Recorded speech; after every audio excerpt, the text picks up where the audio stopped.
Well, good day, folks, and welcome back to The Secret Solve. The Secret Solve is a program about The Secret, a book published by Byron Price in the 1980s. Includes some hidden treasure casks. And today I'm going to be talking about page 124 and 125 in the book The Secret. And this story is about the filthy Hobbit, otherwise known as Fumitus Sordidus Squalor. Yeah, filthy hobbit. Who is our filthy hobbit? Well, I personally think the filthy hobbit is Peter Yarrow, member of the group Peter, Paul, Mary, and famous for the song Puff the Magic Dragon. Oh, my friends who don't know the 1980s and the 70s and 60s, you're in for a real treat today. Because, first of all, we're going to talk about no smoking. Oh, you guys thought that restaurants were always smoke free, that elevators were always smoke free. No, the smoke free movement started in the 1970s. And the first state in order to pass statewide legislation banning smoking in public places was Minnesota. And I've always said that perhaps we have one of these in Minneapolis and St. Paul. And the reason the authors want to bring in the no smoking idea into the filthy hobbit is because they want to point in the direction of Minnesota. I don't know. Maybe, maybe not. It says that smoking was not very pleasant when it was in an elevator. Well, you know, the Otis Elevator Company in New York City was the first company to basically invent the elevator. But I truly think that this story is about Puff the Magic Dragon because over in the history section, it talks about the tragic Puff outraged at the Europeans' treatment of the native friends. And then the statement before that, tobacco, which we might translate as dragon. And so I think from the history section, you get that they're talking about Puff the Magic Dragon. If you actually look at the facial features of the Hobbit himself, he has this fairly round face that looks like a basketball, but is probably more or less having to do with Yarrow himself. And over in the section about the habits, they talk about sexual proclivities. And the interesting thing about Peter Yarrow is that Peter Yarrow was an American singer and songwriter who found fame for being in the 60s folk trio Peter, Paul, and Mary and the song Puff the Magic Dragon and his opposition to the Vietnam War.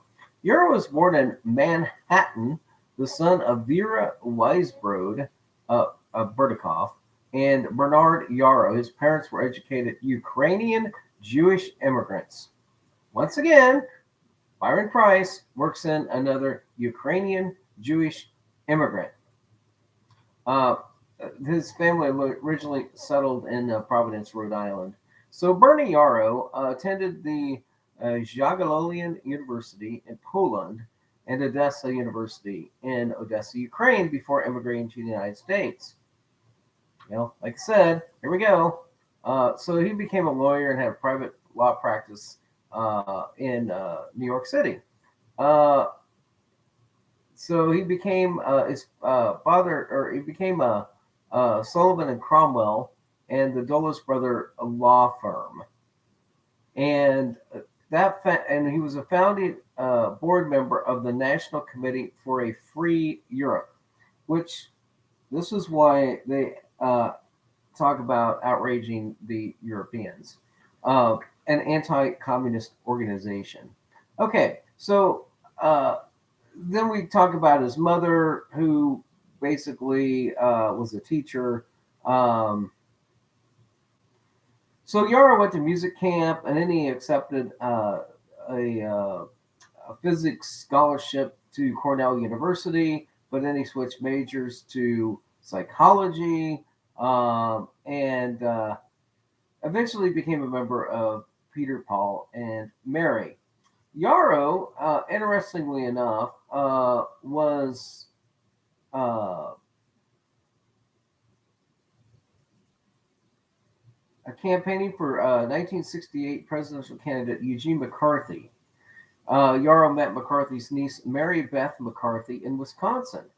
They were married in '69 at Wilmar, Minnesota. Again, we talked about the no smoking. We talked about Minnesota. Now, I'm not going to say that there's a cask in Wilmar, but anyway, I'm just saying that here's a circle back to the connection for Minnesota and the no smoking. Yarrow also had a vacation home in Telluride, Colorado, but lived primarily in New York. In 1970, Yarrow was convicted and served 3 months in prison for taking improper liberties with a 14-year-old girl who went with her 17-year-old sister to Yarrow's hotel room in Washington, D.C., seeking an autograph. Barbara Winter, the 14-year-old, stated that Yarrow answered the door naked and then molested her. Yarrow served 3 months of a 1 to 3 year prison sentence. Now, he apologized for the incident, saying that it was an era of real indiscretion and mistakes by categorically male performers. I was one of them. I got nailed. I was wrong. I'm sorry for it. Oh, wow, Mr. Yarrow. You truly are a filthy hobbit. You truly are a filthy hobbit. Yes, Mr. Yarrow, I think that you are the guy that is being lampooned in this article. Yarrow was granted a presidential pardon by Jimmy Carter on January 19th, 1981, a day before Carter's presidency ended. So there you have it. In 1981, about the time the book was being written, we had Mr. Yarrow being pardoned. Well, how would the authors of National Lampoon magazine have any inclination about Mr. Yarrow and have any interest in him? Well, probably because of Mary Ellen Travers. Mary Ellen Travers is the Mary in Peter, Paul, and Mary. Mary was born in Louisville, Kentucky. Well, we just talked about the gin rummy. We just talked about the gin rummy, right? And now we have somebody in an article in the book from Louisville, Kentucky. You just can't make this stuff up because it's in the book. Well, she was born in 1936 to Robert Travers and Virginia Cogney, journalists and active organizers of the Newspaper Guild, a trade union. The family moved to the Greenwich Village 2 years later, so she was 2 years old when she left Louisville, but she was born there. And she attended the Little Red Schoolhouse with Pete Seeger and Paul Robeson. So she got her singing career underway. She performed with a few different people, and then got together with Peter, Paul, and Mary, and had a pretty successful time. Then they went their separate ways, and then, Peter, Paul, and Mary reunited in about 78, 79, 80, somewhere in that time. And so let's look at Mary Travers in 1980. So first of all, she got married in 1960, and then in 63, and then in 66. So Mary Travers got married every 3 years, looks like. Then in the 70s, she married Gerald Taylor, publisher of National Lampoon magazine. So here we are. We have Mary, who is married to the publisher of National Lampoon magazine. So following her marriage to Taylor, Travers had a relationship for several years with Richard Benist. He was an American lawyer. He first rose to prominence during the Watergate scandal. You just can't get these people too separated from each other, can you? All right, so we have Mary Travers' connection to the National Lampoon magazine. Again, another one of these things that just it's too coincidental. And so we do the Puff the Magic Dragon. We talk about Mary Travers, her relationship to the National Lampoon magazine. I didn't talk about Paul Noel. he was being in the band again. He was born in Baltimore, and I've always said that there could be one of these in Baltimore. He moved to Birmingham, Michigan when he was 12 years old. So he then went to Michigan State. So he married Elizabeth Betty Bannard, Bannard. And they have three daughters. After raising their family in Blue Hill, Maine, the couple lived for several years in Massachusetts.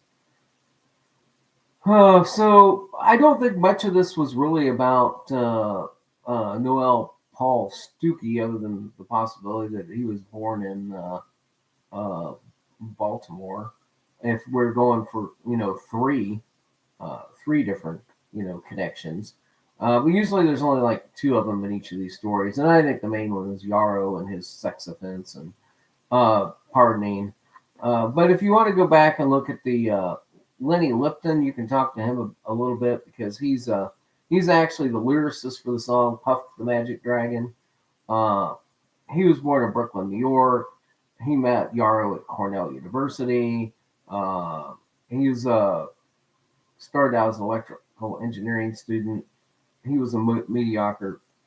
Mediocre.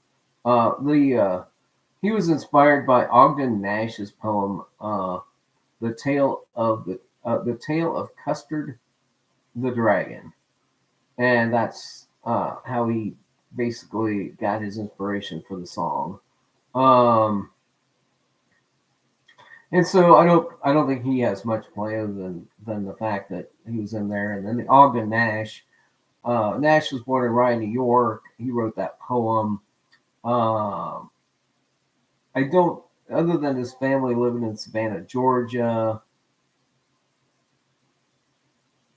He's just basically, I don't think the main focus.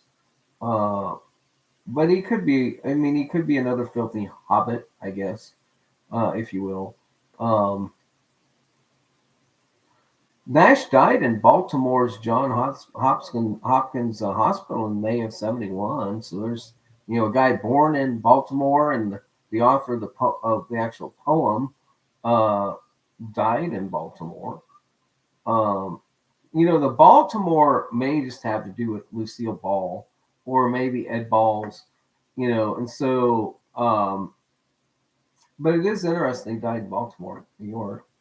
Um, So I think that about wraps up my tour of the Puff the Magic Dragon, the Filthy Hobbit. We could also look into cigarette company like Philip. I didn't look this up until now. I'm going to type this in, look it up.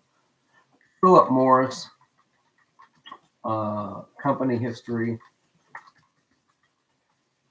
I think it's going to say Raleigh. Uh, No, Philip Morris opened shops in London Bond Street selling tobacco. In 1881, Leopold Morris, son of Philip, joins Joseph Grunebaum to establish the Philip Morris Company. So I guess that's actually uh, um, a company that got started over in England. I thought that it would probably. Maybe we just need to look at American Tobacco Company, one that might have been founded in the United States. American Tobacco Company. And I think that's going to be Raleigh, Durham.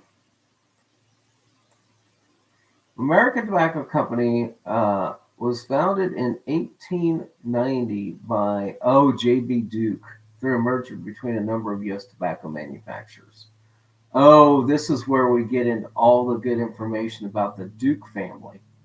Oh Lord, if we talked about the Dukes, if we talked about tobacco and the Dukes, oh boy, we could go on for quite a while and make this a really long presentation. So James Buchanan Duke founded this company, and then he had the Tobacco Trust, where they talk about it being a monopoly in the United States, and then it gets broken up. We can talk about Bull Durham, Lorillard, Liggett Myers. So anyway, yeah, the history of tobacco, I think, all goes back to the Duke family. You can look into that a little bit more if you're so inclined to think that this is solely about tobacco and the history of tobacco in the United States. Okay, folks, that's going to wrap it up for today's presentation. I'm just pretty sure this is about Yarrow. It could also be about the fact that they got started in that Peter, Paul, and Mary got started by doing a few concerts in the Greenwich Village.